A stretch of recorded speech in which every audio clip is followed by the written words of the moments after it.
Coucou tout le monde, j'espère que vous allez bien. Aujourd'hui, je vais essayer de faire une vidéo. Bon, là, c'est pas bien. Ce que j'ai fait, c'est que je vous ai un petit peu spoilé la vidéo. Non, je taquine.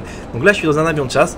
Donc, j'étais avec un abonné à moi. Donc, je me suis dit que je suis un idiot. J'aurais dû filmer un petit peu le passage. C'était super bien réalisé. Donc, j'essaierai de faire une deuxième tentative dans plein milieu de la vidéo. Vous allez comprendre ce que j'ai fait. Je suis parti avec lui, en fait, en voiture. Comme ça, on se baladait tranquillement. Et j'ai réussi à faire un truc surprenant quand même. Ça m'a assez surpris. C'est que je suis entré dans la base militaire, j'ai pas été détecté tout de suite. Je lui ai, comment ça s'appelle, je l'ai déposé pour qu'il prenne son avion de chasse. Et moi après je suis parti un peu plus loin, j'en ai pris un autre. Donc on est tous les deux en fait en train de survoler la carte en avion de chasse. Donc c'est vraiment sympa, donc je trouve ça vraiment pas mal. Donc vous voyez quand même que je joue quand même avec la Body Family. Même si j'ai pas forcément, je vous invite pas forcément, mais je fais un truc qui est simple, c'est que je vous rejoins. Donc je suis pas quelqu'un qui est très fermé. Donc vous voyez à chaque fois c'est pas le même nom qui s'affiche, c'est tout le temps un autre abonné en fait avec lequel je joue. Donc c'est quand même génial on va dire d'avoir ce genre de clan qui est vraiment pas mal sur Rockstar. On n'est pas forcément obligé de vous inviter dans la liste d'amis pour pouvoir jouer avec vous. Je suis connecté, tu es connecté, je te rejoins, tu me suis, on fait des vidéos. Pas forcément, on se fait des parties d'abord. Et si je vois que, je sais pas, j'ai envie de faire une vidéo à ce moment-là, je fais une vidéo. Parce que les gens qui me réclament de faire des vidéos, c'est mort, net et précis. Ces gens-là, je leur fais pas plaisir. Pourquoi? Je prends des gens simples, des gens qui ont envie de jouer une partie. Après maintenant, la partie intéressante, je la partage. La partie est un petit peu nulle, je la partage pas. Vous n'êtes pas d'accord? Je vais pas faire une vidéo à chaque fois que je vois un abonné. Donc après je finis pas.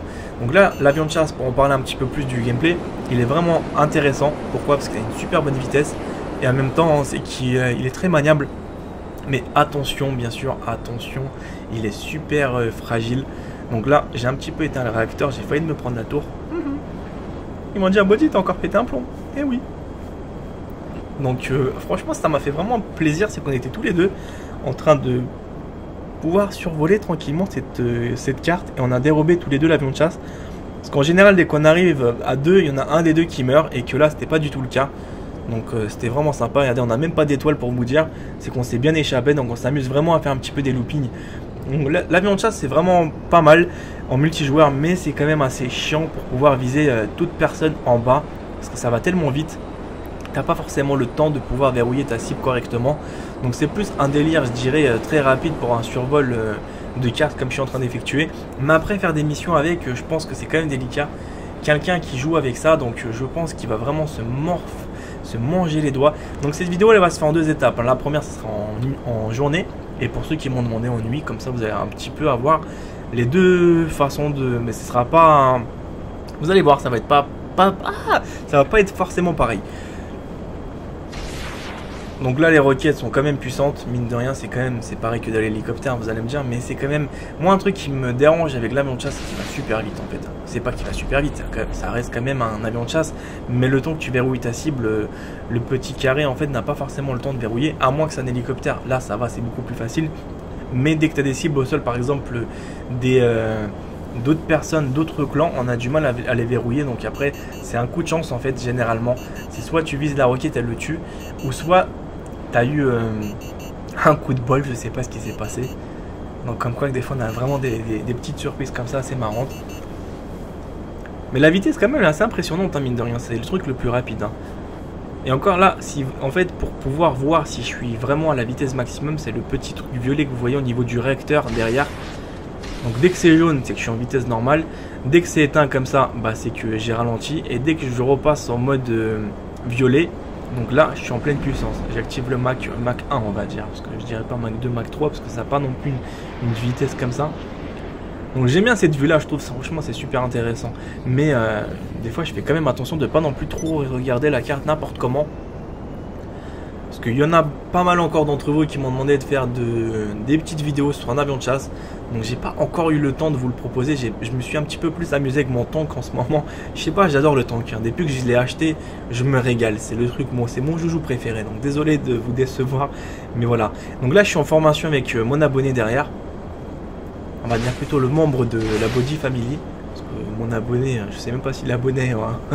Donc je préfère dire plus le membre de la Body Family.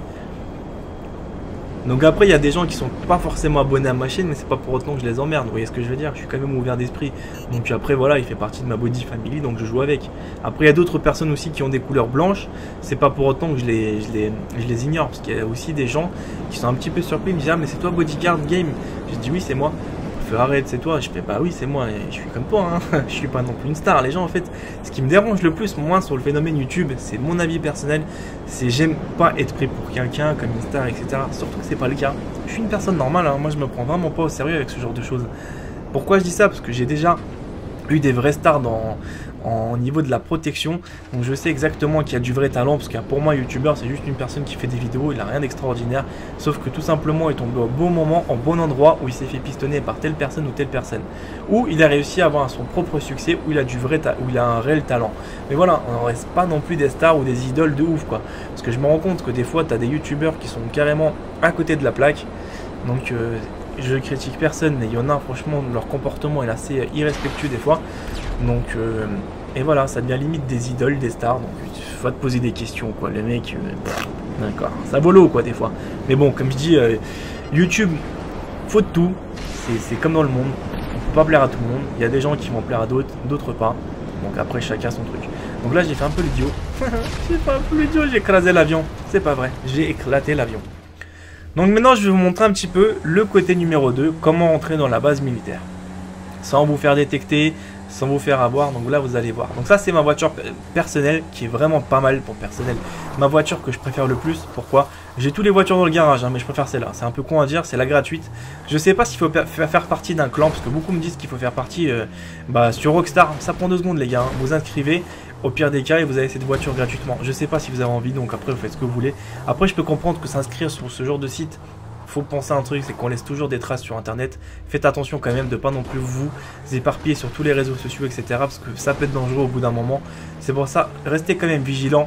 Vous inscrivez pas tout, n'importe quoi, parce que vous laissez quand même vos données personnelles à chaque fois. Faites quand même attention, je suis quand même un petit peu plus sur le côté pédagogique cette fois-ci. Parce qu'en fait on sait pas vraiment ce que l'avenir nous réserve. Donc voilà, à ce qui paraît on m'a dit, c'est pour avoir cette voiture là, faut être inscrit sur ce genre de site comme Rockstar. Donc voilà, donc je l'ai obtenu gratuitement sur le truc. En fait faut aller après avec le téléphone, cliquer gratuit, cliquer catalogue de voitures, et cette voiture elle est gratuite, elle est pas, il n'y a pas d'image, c'est la R8 je sais pas trop quoi. Donc voilà ce qu'on avait fait moi et mon abonné. Donc après je l'ai eu gratuitement, elle va super vite, elle a 555 chevaux, elle va 324 km/h. Donc voilà, la même étape. Donc lui il a pris cet avion là, et moi j'avais pris l'autre. C'est pas mal hein. Et moi je me suis aventuré sur ce côté là. Donc il faut faire bien sûr un arrêt complet, parce que si vous le faites pas, vous allez perdre pas mal de temps. Pourquoi je dis ça? Parce que en fait j'y pense à autre chose. Non, parce que si vous faites pas un arrêt complet, bah, le bonhomme va tout de suite se faire avoir. Il va tomber, il va trébucher, etc. Donc là je suis un petit peu en train de... Ce qui est bien avec l'avion, c'est qu'il n'a pas forcément besoin d'avoir une piste d'atterrissage haute. Il décolle très rapidement. Donc pourquoi j'ai rigolé à l'instant? Parce qu'en fait je suis en train de penser en fait à mon slip. C'est que je suis le seul joueur en multijoueur qui court avec un slibard. Ils sont tous super bien habillés avec des costards, des cravates, des super vêtements, des trucs, des survêtements de marque. Et moi je suis le seul clochard qui court avec un slip. Je te jure. Moi on va dire je suis un petit peu bizarre, c'est que j'aime bien tout ce qui fait marrer en fait. Trevor, moi c'est la barbe d'Al-Qaïda qui m'a fait limite marrer, c'est la grosse barbe là de fou qu'il avait. Non, mais je dis Al-Qaïda, mais c'est plus le truc polémique en ce moment, c'est que la barbe limite ça dérange tout le monde. Donc forcément, quelqu'un qui a une barbe, waouh, c'est un terroriste. C'est pas du tout le cas, ça reste quand même des gens normaux quoi. C'est ça que les gens ils arrivent, faudrait qu'ils arrivent à sortir ça dans la tête, c'est que chaque personne qui porte une barbe n'est pas forcément un terroriste, ou chaque arabe n'est pas un terroriste. C'est ça qui me fait rire, c'est comment ça on va dire à... Ouais, ça devient un petit peu tout et n'importe quoi des fois dans le monde. Hein. Malheureusement, c'est ça qui est con. C'est que les gens, ils font des polémiques pour un petit truc qui ne veut rien dire surtout. On dit à chaque fois tel truc ou tel truc ou tel truc est mauvais, mais chacun est mauvais au fond de lui. Hein. Donc après, faut pas se voiler la face. Hein. Il y a du bon comme du mauvais partout. Hein. Donc moi, personnellement, j'aime tout le monde. Moi, j'ai pas de distinction de race, de race, de religion, de couleur. Ça, c'est de la connerie, c'est de la foutaise, quoi. Donc voilà, ce que je vous dis, moi j'aime bien tout ce qui est extravagant, ça m'a fait vraiment marrer la barbe, le slip, c'est super marrant quoi. Donc ouais, c'est quand même mignon quoi. Parce qu'il y en a beaucoup qui me disent ouais, pourquoi ton truc qui ressemble à un clochard et tout. Bah moi je trouve ça beaucoup plus marrant de mettre quelqu'un qui ressemble à rien que d'avoir un beau gosse qui se la pète, le mec bling bling tout ça. Ça va, on s'en fout de cette image là. On la connaît déjà dans la société actuelle. Faut être beau, faut être riche, faut être présentable, faut être sportif. Tout le monde connaît ça. Ça tout le monde connaît. Maintenant, on va passer un petit peu plus au côté obscur. Personne ne connaît la grosse barbe, le gros slip, tu cours à poil dans la rue. Ouais, j'ai envie de m'éclater, moi je m'en fous, moi. je sais pas, vous n'êtes pas du même avis, dites-moi vraiment ce que vous en pensez dans les commentaires, parce que si vous n'êtes pas du même avis, bah ça vous regarde. Si vous êtes du même avis, bah n'hésitez pas à me dire vraiment ce que vous en pensez. Après, moi, je vous critique pas, hein. On a tous une autre façon de voir les choses qui est différente. Donc, il y a des gens qui vont être forcément de mon avis. Moi, pour moi, un jeu, ça reste un délire. Donc voilà. Après, mon personnage, je l'abîme comme ça, je l'abîme.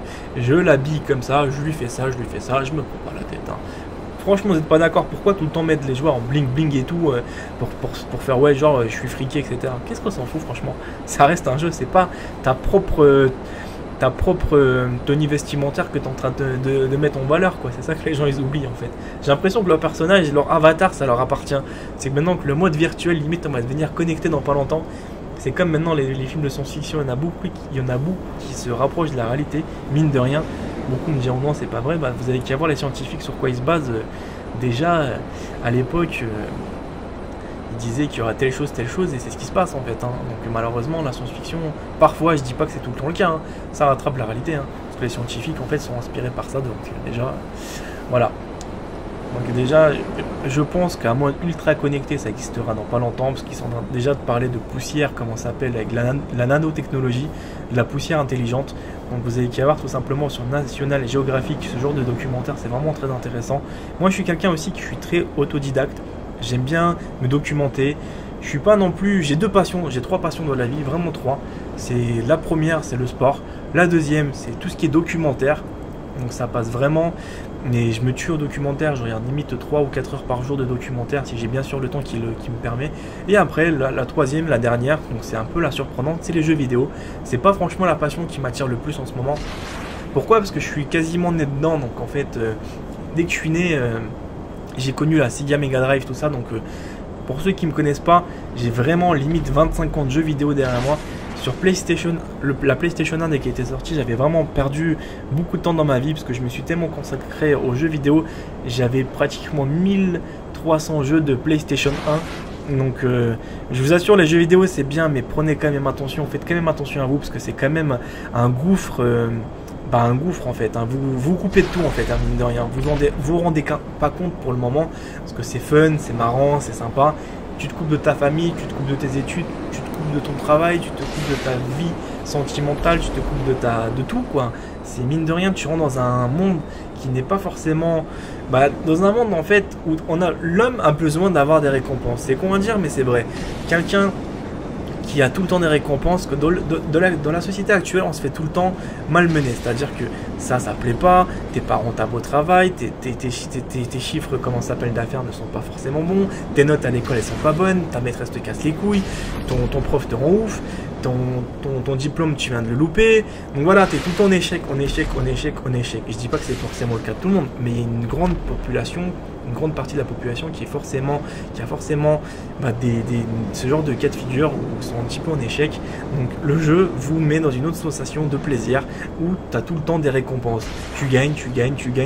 Donc après tu rentres dans ce cercle vicieux là et tu deviens en fait dans un mode addictif. Et qu'est-ce qui se passe? Limite tu t'enfermes par rapport à ça. C'est pour ça les amis, faites quand même attention de ne pas non plus passer toute votre vie dessus, parce qu'il y en a, ils passent vraiment à côté de belles choses dans la vie. Il y a beaucoup plus de choses plus intéressantes, donc ce genre de choses c'est vraiment bien si vous le faites raisonnablement. Donc portez-vous bien, prenez soin de vous.